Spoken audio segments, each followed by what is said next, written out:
Salut à tous, aujourd'hui j'aimerais vous parler d'une technique de communication qui permet de régler les conflits internes comme externes, de mieux se faire respecter et de fluidifier la conversation dans ces moments-là. Cette méthode s'appelle la CNV, communication non violente. Elle s'applique en 4 étapes: l'observation, le sentiment, le besoin et la demande. Pour mieux comprendre comment elle marche, prenons un exemple. Disons que je suis dans un groupe de 4 personnes et que la personne en face de moi qui s'appelle Léa me coupe la parole. Je vais alors appliquer la technique de CNV et ensuite vous expliquer ce qui vient de se passer. Léa, quand tu me coupes la parole, je me sens rabaissé. J'aimerais qu'on me laisse terminer ma phrase quand je m'exprime. Est-ce que la prochaine fois que ça arrive, tu pourrais attendre que je finisse de parler avant de prendre la parole? Donc je viens d'appliquer les 4 étapes de la CNV que je vais maintenant vous expliquer. Étape numéro 1, l'observation. Léa, quand tu me coupes la parole. Étape numéro 2, le sentiment.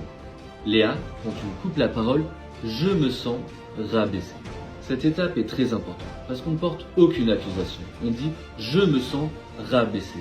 On est responsable de sa propre émotion, de son propre sentiment. A contrario, si on disait « tu me rabaisses », là on accuse l'autre de nous faire du tort. Troisième étape, le besoin. Léa, quand tu me coupes la parole, je me sens rabaissé. J'aimerais qu'on me laisse terminer ma phrase quand je m'exprime. En exprimant son besoin, on donne la clé, la solution pour régler le conflit. Et enfin, quatrième et dernière étape, la demande. Léa, quand tu me coupes la parole, je me sens rabaissé. J'aimerais qu'on me laisse terminer ma phrase quand je m'exprime. Est-ce que la prochaine fois que ça arrive, tu pourrais attendre que je finisse de parler avant de prendre la parole? Et cette dernière étape nous permet de résoudre définitivement le problème.